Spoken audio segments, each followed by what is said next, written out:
Hey guys, I'm back. Welcome back to another video. And in today's video, we are going to be talking about another potential trade target, but this time it's a Patriot. Whoa! And I'm sure a lot of you guys are excited. Let's get it started.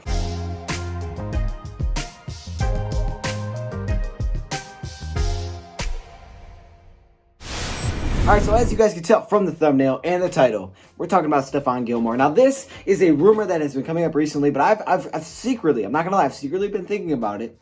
What if the Detroit Lions traded for Stephon Gilmore? And I've been like, could that make sense? And I've tried to figure out the numbers, and I really cannot figure out the numbers. I'm going to explain that in a second. But Stephon Gilmore has always been a thought for me. Why? Because one, he's a New England Patriot, which makes a lot of sense. Two, the Patriots look like they're rebuilding. They have moved on from tons of players. Let's just go through a few players. Tom Brady, Gostkowski, who was their kicker, Kyle Van Noy, Jamie Collins, Harmon. Well, I mean, really, you can just look at most of the Lions free agent signings, and that's where they are. They've given rid of Danny Shelton, Ebner, Watson. They've gotten rid of tons of older players because it looks like at this point they're kind of rebuilding. For the first time in a long time, the Patriots may be rebuilding. Now, they don't have a lot of cap space, but they need it. They need to have the money if you're going to rebuild, right? Now, 2020, they wouldn't save much money from moving on from a guy like Stephon Gilmore. However, in 2021, their cap space would apparently go way up if they moved a guy like Stephon Gilmore. Now, someone would have to trade for him. Now, who would that team be? Who would decide to trade for a Patriots player? Who would do that? Oh, Matty P. Yeah, Matty P and Bob Quinn would definitely look to trade for a Patriots player. Now, there's one big problem with all of this. I think he's a heck of a player. He won Defensive Player of the Year last season. So if you want to know how good he is, there you go. He's going to be 30 years old, I think, in September. So right now, he's Desmond Trufant's age at 29 years old. He has 2 more years left on his deal, which obviously would be perfect. He would line up with Trufant. He's the best cornerback you can make a case in the game. He came up with 6 interceptions last season. If you guys really want to know percentages, then go check out my video where I talked about Darius Slay. Is he worth his new contract? In that video, I compare him to other cornerbacks. Stephon Gilmore is by far the best cornerback in the league. I mean, maybe not by far, but he's the best cornerback in the league. I mean, numbers-wise, it's incredible. Obviously, he would fit in the scheme right away because, Patriots, Lions run a similar scheme. The real problem is here, though, the money. And I'm going to read this little excerpt that was put out by Albert Breer, okay? And you guys can tell me what you take away from this. I'm trying to understand what this would do because I went through simulators. I'm trying to figure out how much money the Lions would have if they could make something like this happen. Right now, the thought is they have just around $30 million in cap space, right? So if they bring in a guy for like $10 million a year, it could work because I'm pretty sure they need to save roughly $12 million for the draft, right? So they need $12 million, which would mean they could spend up to like $17 million on another player. However, that's probably not what they want to do. They don't want to get right up against that, especially if they trade back and add more draft picks because then it's going to cost more money. They don't want to get up right against that. They need to have some money or they're going to be in a terrible financial situation. So how much would it cost to bring in Stephon Gilmore? That I cannot understand. Just listen to this and tell me if this makes sense.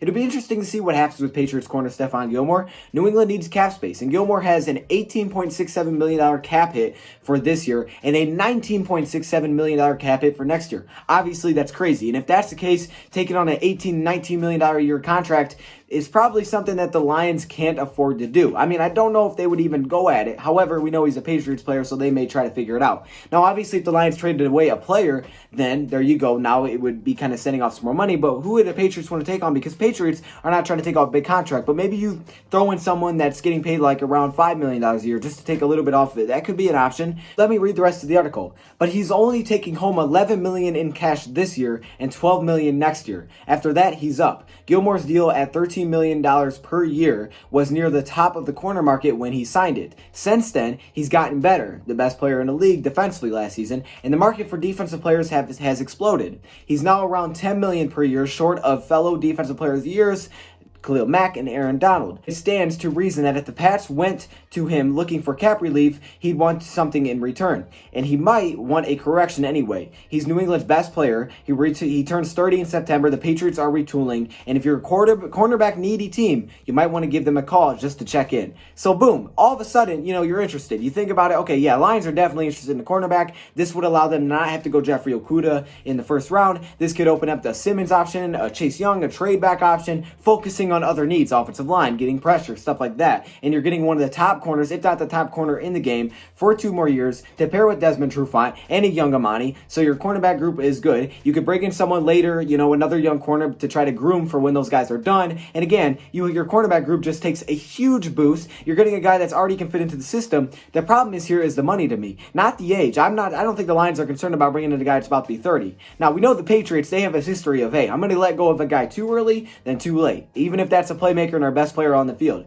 However, the Detroit Lions, I would not be shocked if they went out and spent money. They spent $10 million a year on Jamie Collins, who's 30 years old right now, and he's not as good as Stephon Gilmore. He's just not. So I would not be shocked if the Lions went out and spent money on a guy like this, and they took on this trade. The problem I see here is not what you're trying to give them, is the money. I really don't understand this. If he's getting $11 million in cash and $12 million next year, and you're giving him that much, that's your cap hit, then do it. By all means, do it. Take on the $11 million a year. That's like what Logan Ryan wants, but this guy is beyond better than Logan Ryan, and he's only on a 2-year deal, so when his time's up, you move on, right? You move on, but to save Matt Patricia and Bob Quinn's jobs, this could be a huge piece that they absolutely need after having one of the worst pass defenses last season. However, if it's 18, 19 mil, now the only way you can make this happen is by throwing in a player to try to offset some of that money you have to take on. So I'm not exactly sure. I can't really figure it out. I've tried to figure it out. I've tried simulators. It tells me that it's 11 mil a year, which kind of goes with the second part.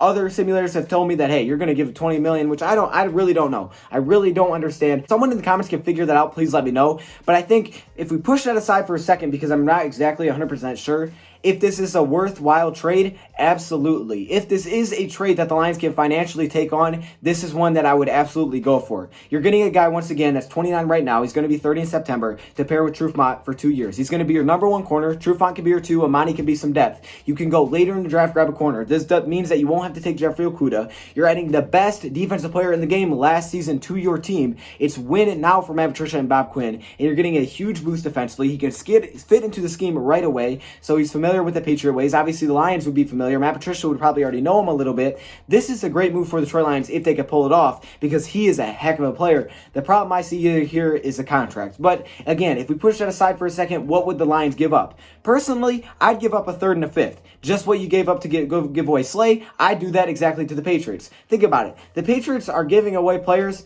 that aren't very good, that are very good for not a lot, right? The Patriots just let Danny Shelton walk for $4 million a year.